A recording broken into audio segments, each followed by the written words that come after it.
السلام عليكم ورحمة الله وبركاته.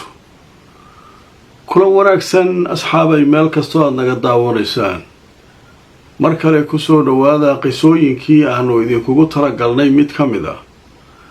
qisadanu waxaan filayaa inaad si weyn ugu raaxaysan doontaan, macluumaad fara badan aad ka faa'iidi doontaan, waxayna isugu jirtaa dhinacyo kala duwan. sida caadada ah, qisooyinkeennu waxaynu ka soo qaadanaa galka qisooyinka uu qoray qoraaga la yiraahdo Abu Talaal al-Hamrani oo ah suxufi u dhashay waddanka Kuwait. haddaba qisadan waxay dhacday sanadkii 2017 waxay ka dhacday waddanka Kuwait. waa qiso cajiib ah, sida magaceeda aad ka garanaysaan. waxaa la dhahaa dilkii dhacay habeenkii aqalgalka. sheeko cajiib ah oo dhinacyo kala duwan, dil, baaris, jacayl, wax walba isugu jirta, shirqool ayaynu soo gudbanaynaa. qisadanu waxay ka dhacday dalka Kuwait 2017. haddaba qisadan waxay ku bilaabanaysaa nin dhalinyaro ah ayaa wuxuu soo kaxaystay gaari. saacadduna waa habeen saq dhexe. meeluu ka yimid wuxuu u soo socday gurigiisa.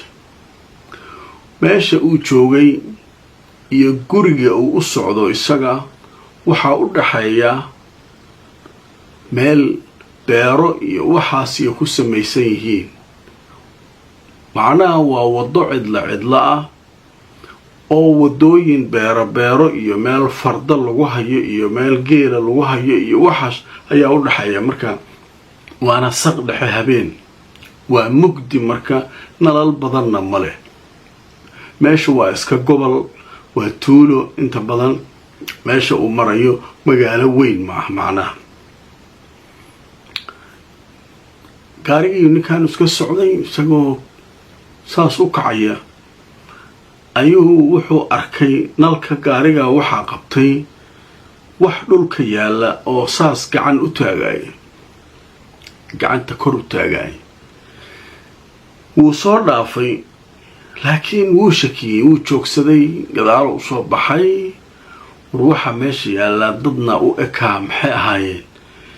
gadaalo u soo laabtay, meeshii u yimid. meeshii wuxuu ugu yimid nin dhalinyaro ah oo dhulka yaalla oo dhiig fara badan uu ka qubanayo oo saas ugu dhex jiro. hadal aan jirin, tabartu dhammaatay, halkaa yaalla.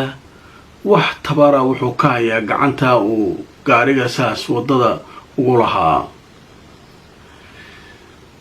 ninkii gaarigii uu ka soo degay, qamiisuu watay, qamiiskiiuu laabtay. wuxuu isku dayay ninkan inuu caawiyo, bal cisbitaalka ugu dhow uu gaarsiiyo.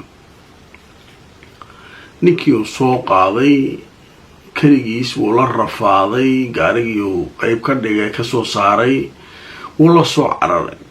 ninkii hadal ma jiro, waxba ma jiro, wuu dhiig baxayaa.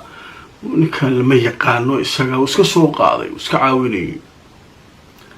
wuxuu keenay cisbitaalkii ugu dhowaa. warbixintii uu qoray wuxuu yidhi ninkan waddadaasaan ka soo qaaday isagoo xaaladaas ku jira, marka halkan sidaasaan ku keenay. nin aan garanayo ma aha, magaciisana ma garanayo, waxba ma garanayo, aniga kama aqaan. laakiin waa un bani aadamnimaan u caawinayay ninkaa miskiinka ahoo waddada yaalla. ciddisayna ma garanayo. adeero waxaas ma jiraan, fadhiyaalin meeshaan. ninkii waa lala cararay. wuxuu inuu qalliin u baahan yaha la arkay. toorrey culusa ku taalay dhabarka iyo meel kasta. markii ninkan la geeyey saaladii ama qaybtii qalliinka la geliyey, ninkaan naftiga ka dhacday. waa dhintay ninkii marxuumka ahaa ee waddada laga soo qaaday.